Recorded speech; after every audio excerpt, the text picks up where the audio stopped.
Humble! Silence!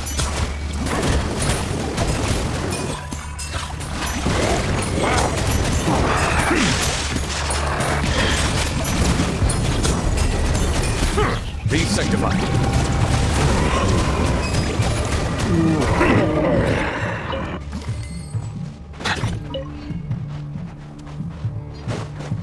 Bow your head. Off to the freezer! The pinnacle of excellence!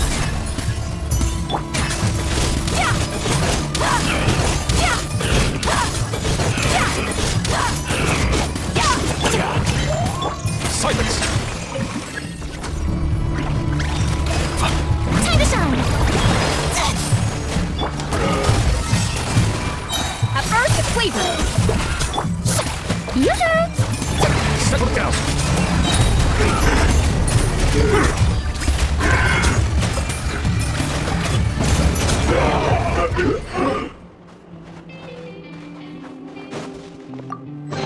Let the record show that I verbally consent to relinquishing these items into your possession.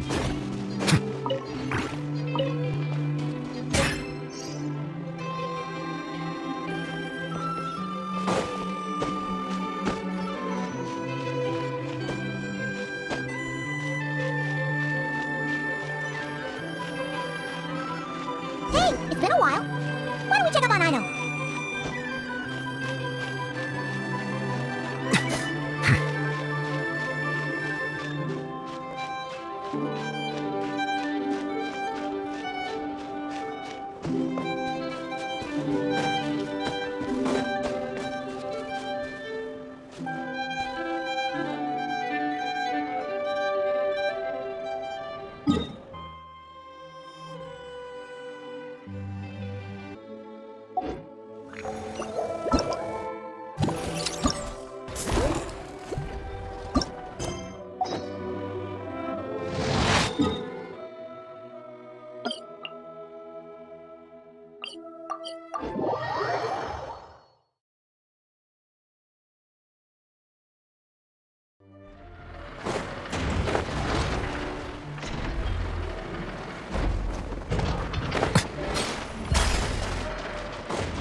Too?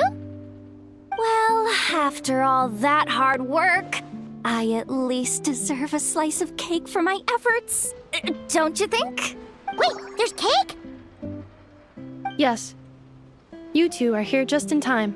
Aino wanted to thank you for your help, so now that Crumb Clink is back safe and sound, she thought it would be nice for everyone to try out his baking. Wow! So this is what Crumb Clank was supposed to look like. Yes. Luckily, the core was still intact, so all Aino had to do was make a new body. Woohoo! Is it ready?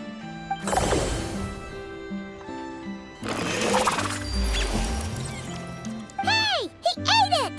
It's not unusual for a chef to take a few bites before serving a dish. No need to worry.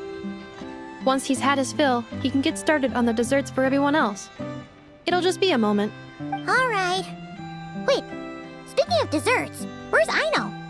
She thought of a new idea for a robot and shut herself in the workshop to get started. When inspiration strikes, she jumps into action. That's just who she is. Why does Aino like building robots so much? Retrieving historical records from databank. At first, I believe Aino was just shocked to find something that fascinated her more than desserts. And fortunately, her friends respected her passion, even if, aside from struggling to make ends meet, there was little time for much else. Then, one day, an acclaimed teacher discovered her and recognized her passion for what it truly was: genius. Just like her friends, she finally discovered what she wanted to do, and not only that, she excelled at it. And when genius and passion collide, there's not much that can get in the way. So, Aino left her childhood friends, established the Clink Clink Crumbcake craft shop, and started making all kinds of robot companions. Perhaps it all comes down to the natural instinct of a genius. The drive to see their imagination come to life. Oh, so that's what draws her to robotics. Based on my own experience with Aino, I think there's more to it than that. Long before she took me in, She was already pushing her skills to the limit in an effort to give each robot a distinct personality, and she already treated them like companions. What I mean is, it's not something that started with me just because I have a unique background. I think, after walking the path of a genius for so long, she looked around and realized there was no one at her side. And it made her feel lonely. So me, Crumbclink, and all the other robots Aino has added to the workshop, we're not just proof of her genius, we're her family. We give her the companionship she longs for. As I see it, that's the true relationship between Aino and her robots. Oh, wow! So, you really mean a lot to her. Yes, and for that reason, it did not matter to Aino how powerful Crumbclink could become, nor how feared or coveted his technology might be among the factions. And she decided that he would join his family, and that meant she would spare no effort to save him. Yeah, that makes sense. But it makes Paimon wonder why someone like Aino would choose to stay and not cry. I'm afraid my logic unit cannot make sense of that question. Well, the way Paimon sees it, Nokrai is a dog-eat-dog place full of scheming and scamming. The people that thrive here seem to be built for that kind of thing. Anyone else would use the kind of tech Aino has to make weapons and threaten people. But Aino, she takes something that could be a weapon and turns it into a robot that makes cakes. It just doesn't seem like she fits in. No, my view is the exact opposite. I've encountered the full spectrum of people that live here in Notcry. But in my experience, very few of them can be said to represent this place. You say Aino doesn't fit in here, but I believe the opposite. If I were to attempt to define what a person from Notcry should be, no one is a better match than Aino. Ooh, the dessert should be done! Yes, one moment. Allow me to serve them. I want the one with the most frosting! All right, everyone. Dig in.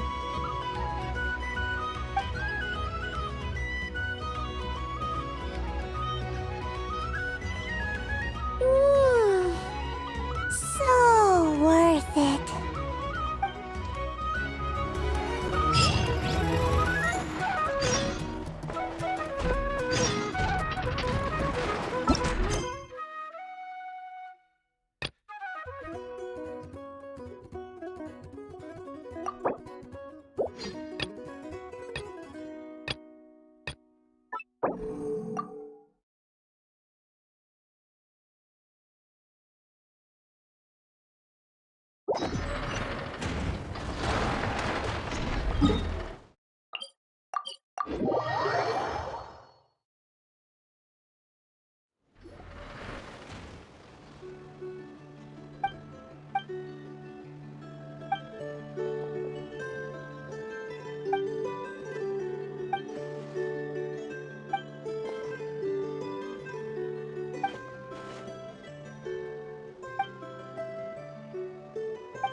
installed an average Nogcry machine core. Aino and Effa, we're here! Greetings. I mean, I found the source of the malfunction, but now I have way more questions than answers. What? Why? The bot has the wrong core. It is not the one Aino installed originally, but the core of a clockwork mecha from Fontaine. It has the wrong core? Oh, so now we have to hunt down the original one? It's no big deal. The original core was just something I salvaged from a pile of junk. Believe me, it's nothing special. The problem is, this new core is really advanced. I don't even understand half of its functions. Really? Is that why it can talk like an Effa? No idea. What I can tell is that this core went through a massive explosion at some point. Almost all the modules are damaged, but I can't fix any of them. Wow! If even Aino's stumped, it must be really complicated. The core originates from Fontaine, but little is known about this technology. Without relevant knowledge, a breakthrough will take time. Yeah, but it's not all bad news. I managed to extract a useful bit of information from the data I could salvage. One word. Charred. Charred? Is that its name? I doubt it, but I'm sure it's important. It was stored in the deepest part of the core. That's the best protected part, which is why I was able to salvage something from there. The best protected part? In the event that my core sustained damage, that's where I would move all Aino-related data to keep it intact. Ah! Knock on wood, knock on wood! Your core is gonna be just fine, Effa. Don't jinx yourself like that. I was engaging in a hypothetical discussion. Doesn't matter, you still gotta say it. Say knock on wood. Knock on wood. Like that? Yeah! Whew, that was a close one. Huh? Anyway, I bet there's other data preserved deep in the core, too. Otherwise, this thing wouldn't be able to talk. And I'm gonna extract it all. Here, data, come to Aino.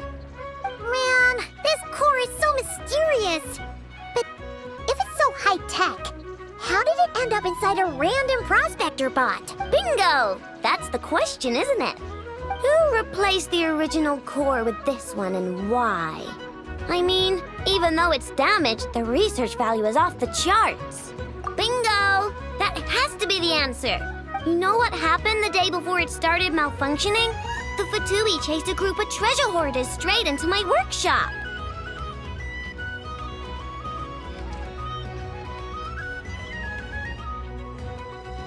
I'm thinking the treasure hoarders stole the core from the Fatui and needed a place to hide it. So, they stuffed it in my prospector bot and handed the original core over to the Fatui to smooth things over. Makes sense, don't you think? I'm pretty clever, right, Effa? Of course. In fact, intel from the curatorium appears to corroborate this hypothesis. Several of Marinette's subordinates were robbed on their way back to Snezhnaya. Although it is unclear what was stolen. The culprits were identified as a group of 3 treasure hoarders. Their leader is a silver-haired woman wearing a hood. As for the remaining 2 members, there is a man with pink hair and a man with purple hair. Wow! So Paimon was right. The local treasure hoarders around here aren't bold. Actually, this group has only been active recently. The curatorium suspects them to be outsiders not local to this area. Who cares? Yehoda said they're just a bunch of small fry anyway.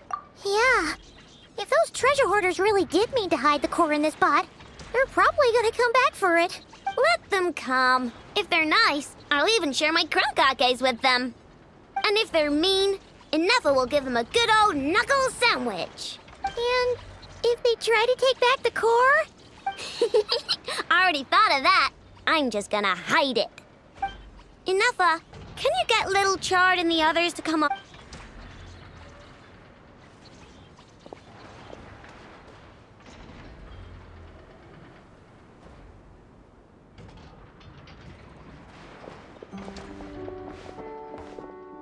Okay, hold on to your hats. I'm gonna hide Little Chard in a scrap prospector box. What did you just call me? Come on, we have to call you something. What? Do you already have a name? Lombro. What kind of name is that? Did you get it from somewhere in your data bank? It doesn't sound like a little girl's name to me.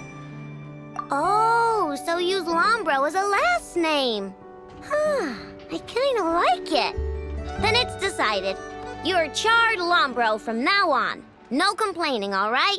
You're stuck with it either way. You're the one who decided to hide out here, so from now on, you work for me. Don't think it likes the sound of that. Correction. This bot has no capacity to like or dislike something in its current state. Huh? Why? Because its core was destroyed 6 ways to Sunday.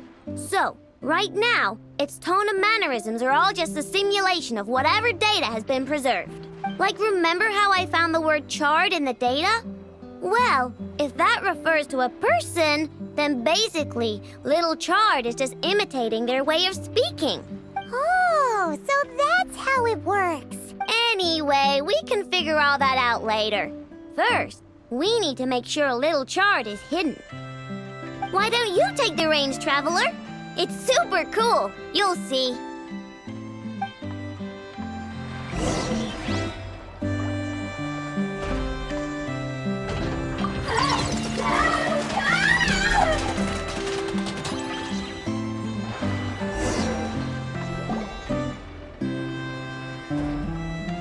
Nice job! You've got some engineering chops, that's for sure. And thanks to you, I'm now the proud owner of the most advanced prospector bot in town. I expect good work out of you, Little Charred. But don't worry, you'll be compensated. Like I care. We gotta do something about that temper of yours.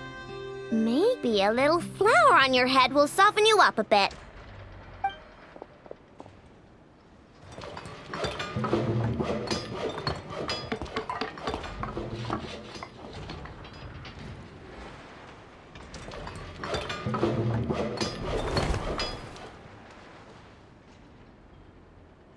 There, much cuter. Oh, that reminds me. Traveler, Paimon, if you ever pick up stuff you have no use for, like screws and nuts and things, just bring them to me. I can make them into flowers or use them to upgrade my console. Oh, and I don't expect you to hand them over for free. I pay good prices for scrap. You're gonna want to stop by every day. Deal? Awesome! Turns out Ineffa was right all along. Everything is gonna be all right. Good luck out there on your travels. I hope everything goes all right for you too.